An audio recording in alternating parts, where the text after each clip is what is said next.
It's hard to imagine that someone else might have a similar story like mine, but if they do, they might be hesitant to share. But I will share mine anyway. I am 37 years old and she's 31. I work in finance and she's in healthcare. We were together for 6 months, which might seem short, but I never doubted my feelings for her. I trusted her when she said she loved me and just wanted to be with me. She seemed genuinely happy when we were together, and that made me very happy too. We have never been married, don't have kids, and we don't live together. Last winter, she ended a 4-year relationship, and around the same time, I came out of a 1-year relationship. We met through a mutual friend and really hit it off. What stood out to me earlier on was that both of us wanted to be careful and make sure we weren't just rebounding from our previous relationships. She had a period after her breakup where she enjoyed some freedom and had some time to get back to feeling like herself before my last relationship.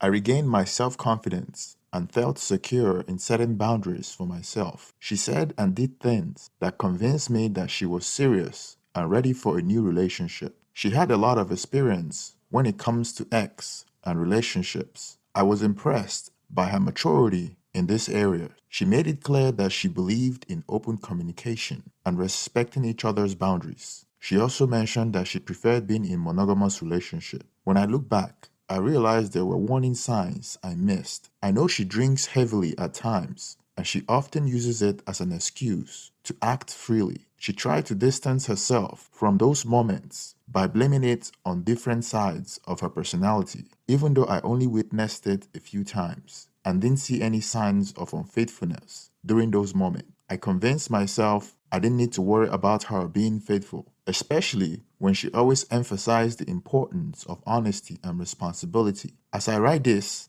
I feel foolish, ignoring the signs and hope they wouldn't harm me in some way. But hope alone isn't enough. Just 6 months into our relationship, it felt right to propose to her because I believed she was the one for me. It didn't seem like we were rushing anything. The next logical step was for her to move in with me when her lease expired, which would be after she's back from her trip. Before we met, she had always planned a trip to Africa. She enjoys going on international ventures and meeting new people during her travels, which she does at least once every 3 years. I wouldn't be going on the trip with her, but we were both thrilled about this amazing opportunity for her, and we kept in constant contact during her trip. We openly talked about our feelings for each other, and there is no room for doubts or confusion in our words about how we felt. When she arrived in Africa, she lost contact with her planned taxi, and when she finally got access to Wi-Fi at the airport, she had a difficult time reaching out to her ride. She was wary of using airport taxi service. She reached out to me, and I was able to notify her contact who was supposed to pick her up from the airport. Her trip was supposed to last 2 weeks, during which she would travel across East Africa. Once she settled into her hotel, she told me that she went downstairs to the bar and met a man who was from a different city but lived in that country. He was on a business trip and liked to have fun when he was in town. He had come with a friend and they were sharing a room at the hotel. Coincidentally, her new friend had also booked the same tour package as her. Since he had been on that tour several times, he could act as her tour guide around town because she didn't have any friends there. We communicated through WhatsApp as soon as she connected her phone to the local service called M-Pesa, which is used for payments and phone services in that area. We spoke and texted whenever we could. That was when she mentioned that she had met this guy that I spoke about earlier, and she felt he was trustworthy. We had a phone conversation the night she met the stranger, and during that call, she reassured me of her love for me. I was worried about her because I thought it might be challenging for a woman traveling alone, but she seemed to enjoy every moment of it. That was all I knew about the stranger she met at the hotel at the time, till everything unraveled. In her final weeks there, she decided to take an unplanned trip to a coastal beach resort. It was part of her plan to have the flexibility to take spontaneous trip anywhere in the country. So it wasn't surprising or any bit suspicious to me. The trip turned out to be quite chaotic, with flight cancellation and her baggage getting lost, though she later managed to recover it. I supported her during all the travel troubles she faced. When I picked her up from the airport, I was excited to have her back and hold her again after 2 weeks of missing her. We made out and went home, but I could see that something was bothering her during our drive home from the airport. I was looking forward to being intimate with her when we get to her apartment. However, she asked me to sit down, and then she confessed. She told me that she had cheated on me and had unprotected ex with the total stranger she met at the hotel within 24 hours of telling me that she didn't want to be intimate with anyone else. It felt like a sudden and painful blow to my heart. My world felt like it had turned upside down, and I was in shock. When she saw how hurt I was, she attempted to claim that the affair wasn't consensual and that she was drunk. However, when I looked through her phone and found numerous pictures,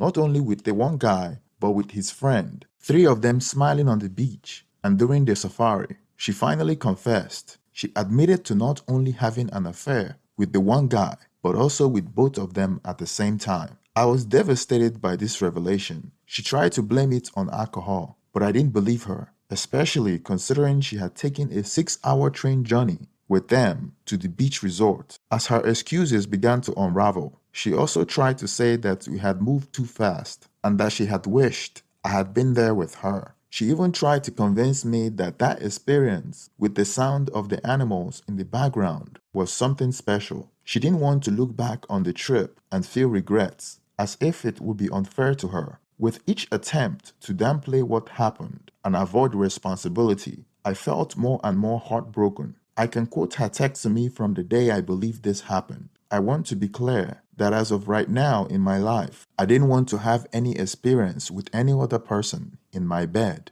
than you. Maybe the key phrase there was my bed. It seems straightforward, but it clearly contradicts her actions. When I tried to understand why she was confessing, she claimed that she felt guilty and used, as both men had done this to several women. Since we weren't married, we didn't have children, and didn't live together, we decided it was best to part ways and end our 6-month relationship. The breakup left me devastated. What shocked me the most was that it had taken us 3 months of dating and getting to know each other before we became intimate. She had only started using contraception a few months after we became intimate because we were concerned about STDs and pregnancy. We had both undergone an STD test before we stopped using protection. However, she had unprotected ex with these men within 24 hours of meeting them. This made me wonder if it was consensual, especially considering the level of caution and scrutiny we had gone through before becoming intimate without protection. This convinced me that I might not have known her as well as I thought I did.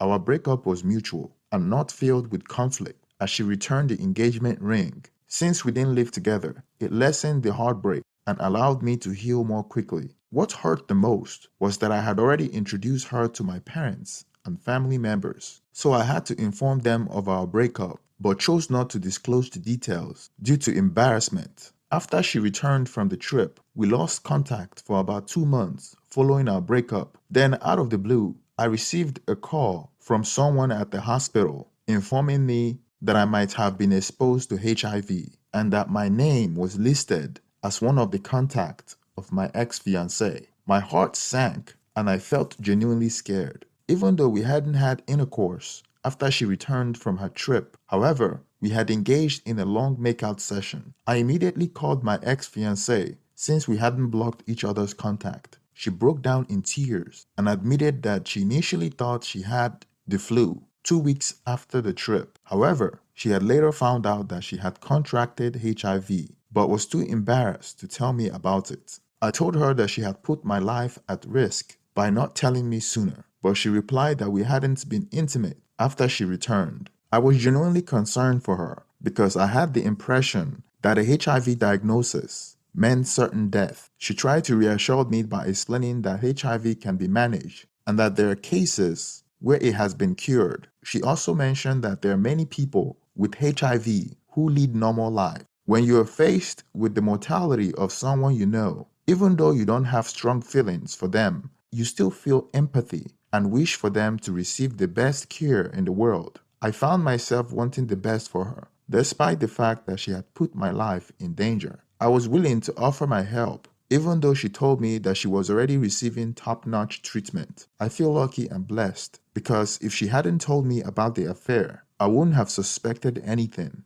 and we might have continued our relationship where we left off. This could have potentially led to dire outcome. I believe the universe was trying to tell me that it wasn't my time. For me, it's been a valuable learning lesson. I am sharing this story in the hope that someone else might learn from it. While each situation may be different, there might be a lesson to be